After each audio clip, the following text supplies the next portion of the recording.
Hey book babes, my name is Jamie and I am here to try to make my debut onto BookTube. I am currently on BookTok and Bookstagram, but where else can I go to talk about books for 45 minutes straight besides right here? I am an avid book reader and book buyer because I think those are two separate hobbies, but I want to talk to you about the books that I enjoyed in 2024. So far, I have read 292 books. It is only December 18th, so I plan to read probably around 8 more books, but I want to do my top 24 physical books that I read this year because my goal this year was to read more books off of my physical TBR because I have about 600 books on my physical TBR. I'll just let that number soak in there for a second. And of course, I don't want to discredit and say that I have not read any really good ebooks. I have, but my goal was to read physical books. So let's talk about the 24 books that I enjoyed. And I know what you're thinking. There are a lot more than 20 books here, and that's because I did not want to include series. So if I enjoyed books 1 through 5 of a series, that doesn't count as 5 separate books. I counted that as one of the 24 books. This is in no particular order. They're just 25 physical books that I really enjoyed, plus some honorable mentions for my rereads because I think I should mention those. I enjoyed them again this year. It just wasn't the first year that I read them. So let's get into it. There is a lot to cover here, so grab a water, grab some tea, grab a coffee, and let's talk about some books. So this year was very strongly romance and fantasy driven, but I did read some mysteries and it was all Freida McFadden's fault, to be honest. I have never read any of her books until this year, but this year alone I've read 12 of her books, and this one, Never Lie, is my favorite, followed very closely by The Teacher and The Inmate and Ward D and also The Housemaid, and honestly just all of her books. I enjoyed every single one of them. They're all very quick reads, but Never Lie is the top for me. So Never Lie follows newlyweds Trisha and Ethan as they are on the hunt for a family home, and they come across Dr. Hale's home, and she had gone missing years prior, just vanished without a trace. No one knows what happens to her, and as they go to tour this house, they get trapped there in a winter storm, and strange things start to happen. I ate this book up. Now, I ate up all of Freida McFadden's books because they're short and they're quick and the twists and turns just come rapid fire all the time, but this one's my favorite. Now let's jump into some romance and dark romance. D.L. Darby is one of my personal favorite authors. I love her to death. I think she's so kind. It's been great to work with her. I've been an ARC reader for every single one of her books, and she published 4 books this year. Here is the series, and by far my favorite is Play With Me, which is book 3 in the series. Now these are all interconnected series, standalones, so you can read them separately, but I recommend starting with book 1, Burn With Me, and reading on through them. But this one hits a little different. It hits a little different. So Play With Me follows Carmela and Anders, also known as Anderson, as they meet at a restaurant and have the hottest one-night stand ever where sparks are flying, only to find out that Anders is actually the person that was hired to help Carmela find out who is sending her threatening letters to her business. Now, there's a lot of things that go down between Carmela and Anders that you will just have to read Play With Me to find out, but the banter is amazing. These are both very strong individuals who are very dominant when it comes to a lot of things. Next, we have Blame It on Emerald Isle by Luke Young, which I actually found on BookTok by an accident, and I ate this book up in one sitting. It was so hilarious and so real. The characters just feel like real people.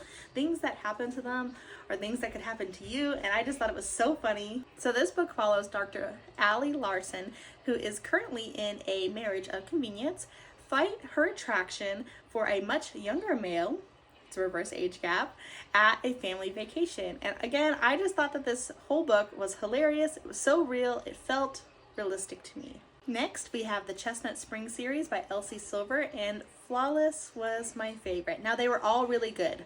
Hold it. They were all really, really good. Hopeless, amazing, cried, but this one just has a special place in my heart. I know a lot of people hate on this one, but I had such a good time. I thought the characters were funny. I love the Grumpy Sunshine vibes we're getting from this, but yeah, I read the entire series, love them all. This one's my favorite. So usually when you read a series, there's always like one book that's better than the others, but right here, not a single one of these books missed, okay? Not a single one. Years Between You and Not Until Her, they were both really good.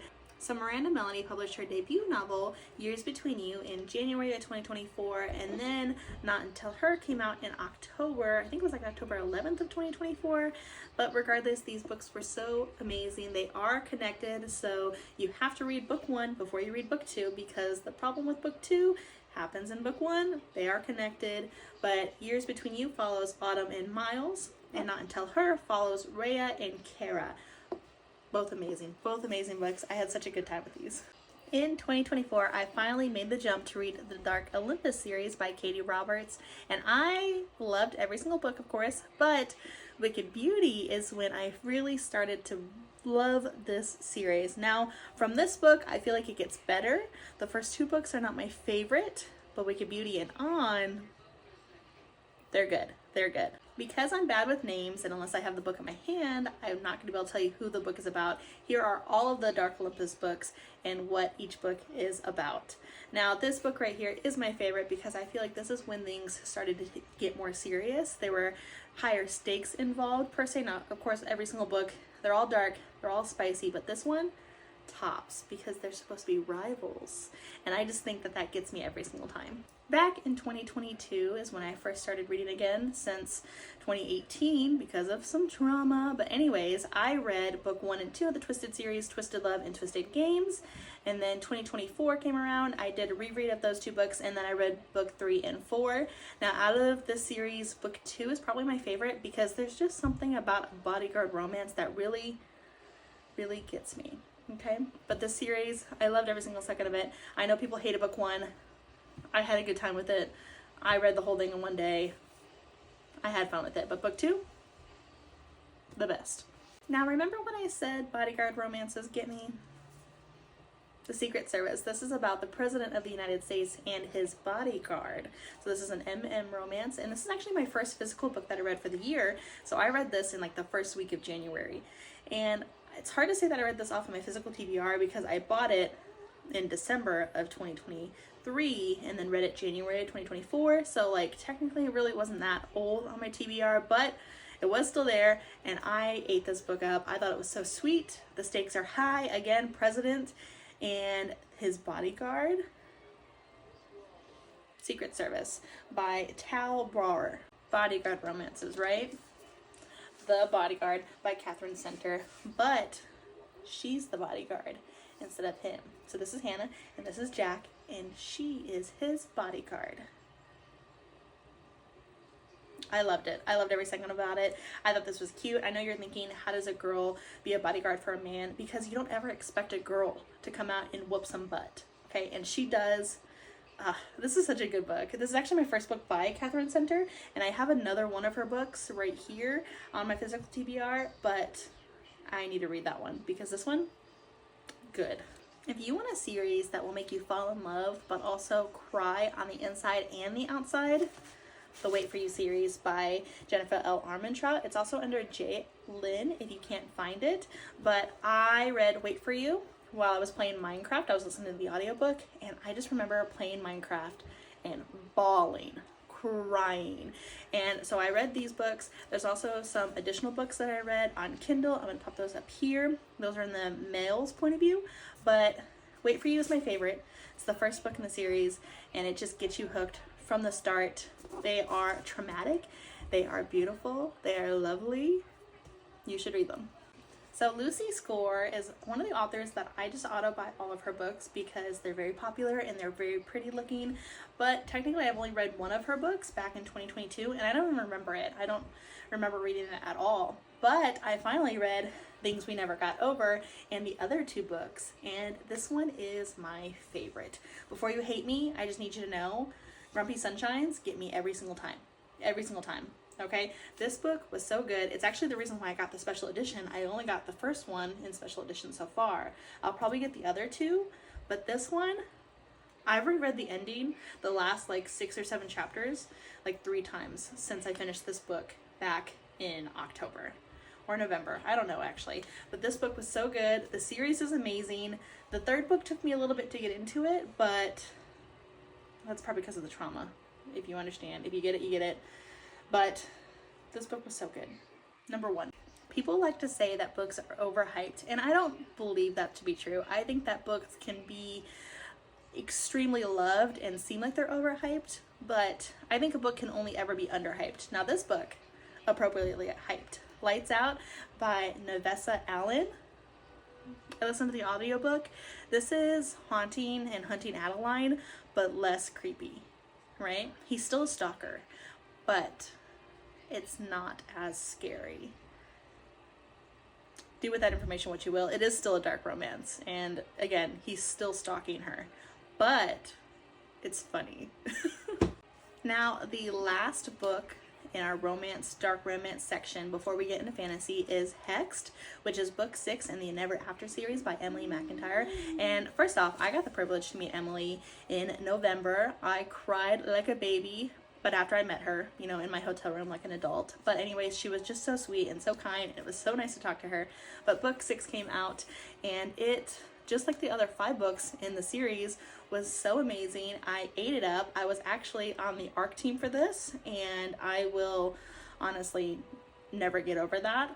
I ARC read Hexed and Crossed. But anyways, this book was just so good, and it was bittersweet because it's the last one that we know of, right? It's the last one. I'm fingers crossed that there's going to be more, because I want there to be more. Hooked is my favorite, and it will always be my favorite, but this one and Wretched are tied for second. If you go to my book talk or my bookstagram, you will find out very quickly that I am a From Blood and Ash, Flesh and Fire girly. I love these 2 series so much, and I love them interconnected. Now, of course, if you want to know more about that, just comment down below and let me know. So in 2024, I reread the first 5 books in the 2 series, and then I read A Light in the Flame and On, and I just fell in love with the series all over again. I think they're so great. Technically, the Flesh and the Fire series is complete, so I read the last one this year, but From Blood and Ash has another book, and maybe even 2 more books coming out next year. If you read Throne of Glass and love Selena as an assassin, then you should read A Broken Blade by Melissa Blair. This book follows Kira, who is the King's Blade, also known as the King's Assassin, who is called to take care of his biggest issue, the Shadow. So this book follows along with her, and this is actually a trilogy. So 3 books in total. I read all 3 of them. Book 1, amazing. Book 2, amazing. Book 3, this whole series was so good. If you loved Caraval as much as I did, or even if you didn't like it, I think that you would like Phantasma. So think Caraval, but adults. Just more adult things. It's spicy, but also the magic in this book is so fun. The twist, so amazing. I had so much fun with this book, just like everyone else on Book Talk did. I thought it was so good. I listened to the audiobook and then read half of it physically, and they were both amazing experiences. I had a great time with this one. If you are a lover of enemies to lovers, then this one is the book for you. Heartless Hunters by Kristen. I'm not even going to try to say her last name. This book is a witch hunter and a witch. And I just thought that this book was so good. I went in not really expecting a lot because I have been burned by some recommendations by Book Talk before, but this book was so good. I had such a fun time with it. I can't wait till book 2 comes out. I have it pre-ordered already. If you like rom-coms and haven't quite gotten to the fantasy realm yet, then I think Assistant to the Villain and Apprentice to the Villain would be perfect for you, because this is rom-com meets fantasy. It is so funny. It's laugh out loud. Book 1, I loved it, but book 2, I ate it up. So in book 1, you find Evie, who is currently struggling to feed her family due to a circumstance that you'll find out later on in the book. But anyways, she ends up upon the villain, who is needing some help to get away from the police. At least the police in their time. But anyways, she goes to work for this villain, and so you have the sunshiniest person in the world working for the dark and scary villain. And so that's book 1. Book 2, you get to see Evie sprout into still the sunshine that she is, but she becomes so much stronger and independent. Anyways, I just love this series so much. Again, rom-com meets fantasy. I had a good time. There's parts in these books that I think about all the time where I just giggle to myself, and I cannot wait for the next book in the series. If you start to hear a lot of footsteps, it's because my 3-year-old son just woke up, and for some reason his little feet are just so heavy on the upstairs floor, and also he's attached to me on the hip, and right now he can't be with me because I'm trying to film this video, so he's a little bit upset. Please ignore it. This year, Book Talk honestly has introduced me to so many great books, but this is another good one, The Serpents and the Wing of Night and The Ashes and the Star Cursed King. Now the first book was my favorite so far. There's also a little novella. I'm going to put it right there. I haven't read it yet, and I actually didn't know anything about it, but I'm going to read it eventually. Hopefully it'll be one of the books that I read before the end of the year, but these two are the first 2 books in the series, and there's going to be, I think, a total of 5, but these 2 are connected, and then book 3, which is this one, just came out a few weeks ago, is a different set of characters. But yeah, read these 2 together. It's finished duology technically, and I just thought it was so good. You're following along with a human who is living in the vampire world. I loved it. The twist got me. The romance got me. This is a good one. After the trauma that I experienced with Throne of Glass, I put off reading Crescent City for a very long time, but in January I finally read Crescent City 1 and 2 for the release of Crescent City 3, and I just putting this out there, I enjoyed all 3 books. I didn't wait years for book 3 to come out, so I thought it was good. I thought book 2 was good, but this one, Crescent City 1, it's my favorite. It's my favorite. Honestly, the last 100 pages or so of this book I think about all the time. I've reread the last 100 pages of this book multiple times throughout this year, but I enjoyed this series. Now, I still love Throne of Glass more. I might even love ACOTAR more. I haven't decided. I'm still kind of back and forth, but Throne of Glass and then this and ACOTAR together. But Crescent City 1, it's good. So for most of 2024, I was on a book buying ban, so I don't own the first one of the series, and I only own the second one because it was sent to me. This is the ARC copy, but Denial and Depression by R.S. Crawford. I was an ARC reader for both of these books, and I love them so much. I'm actually, funnily enough, wearing the shirt to the series right now, but anyways, I think the series is so good. If you've ever read the Fallen series, it's that, but as adults. Right? It's the adult version of that.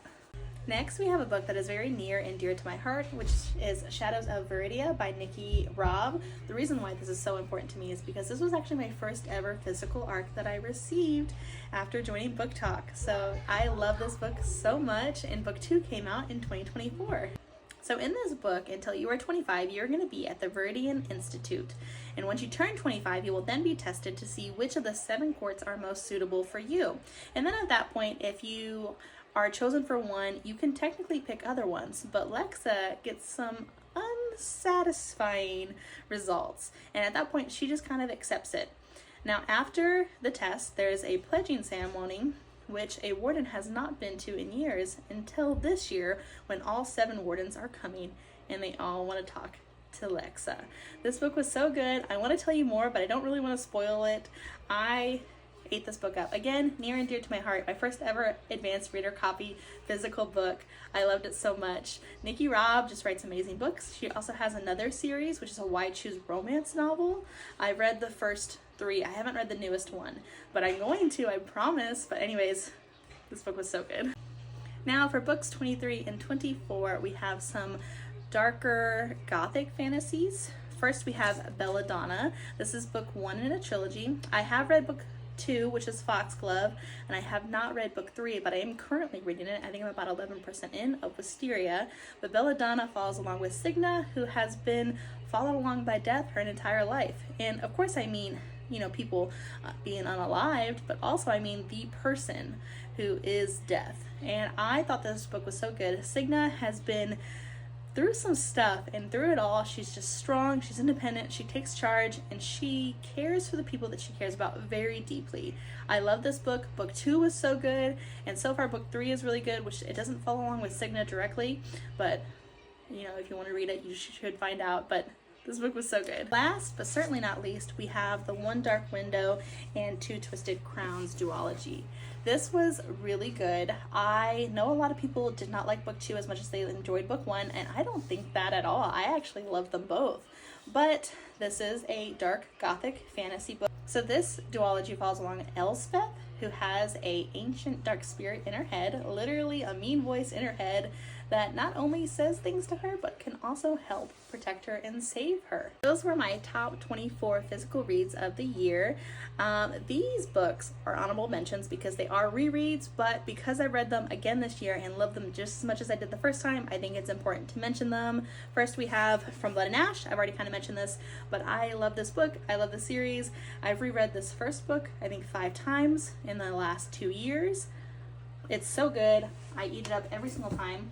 Next, we have The Host by Stephenie Meyer. I think about this book all the time. This is one of the books that really got me into reading. I read this book before I read Twilight, actually. So, very good. Think about it all the time. Moment of silence for the people who read this book, because I love this book, but I'm also afraid of this book because of the trauma it brings me. I have read this twice in 2024. In total, I read it 3 times. And I cry every single time. I still can't stop crying about it. And to be honest, there's even sounds on Book Talk that I can hear and I will start crying. But it's still good. Triple Duty Bodyguards is a wide shoes bodyguard romance that I eat up. I love bodyguard romances, and there's 3 bodyguards in this one. What's not to like? I said it before, Hooked is my favorite book in the Never After series. This is actually the special edition that I just got in the mail because it came out this month, but Hooked is my favorite from the series. I reread this book I think 4 or 5 times since I read it the very first time. I love it every single time. There's just something about this couple that I just love. I just love it so much. And last, and certainly not least, the Mind F series. So there's technically 5 books in the series, and I love every single one of them all the same, and every single time I reread them, I read all 5 of them. I treat this as one big book, but I think this book is so good. There's a lot of trauma in it. There's a lot of good romance in it. It's just so good. So here we have it, my favorite, the best 24 physical books that I read this year and their series. I had such a good year of reading, and I'm still going to read more until the end of the year, but here they are, and in case you're wondering, these are very heavy. I'm excited to see what 2025 has to bring, whether it's more book besties, hopefully, as well as new books to read. I am ready for it. I believe I'm going to put my goal as 200 books again for next year. I hope to read more on my physical TBR. Again, I have around 600 books on my physical TBR, so it's time to read those. I know things are a little iffy when it comes to Book Talk, but below will be all my socials, whether it's Book Talk, Bookstagram, Threads, which is new to me, as well as Lemon8, which is also new to me, and as well as my email. So if you have any questions, please reach out to me. Also, if this is something that you're interested in, if you want to talk books with me, please subscribe, and I hope to see you soon. Bye!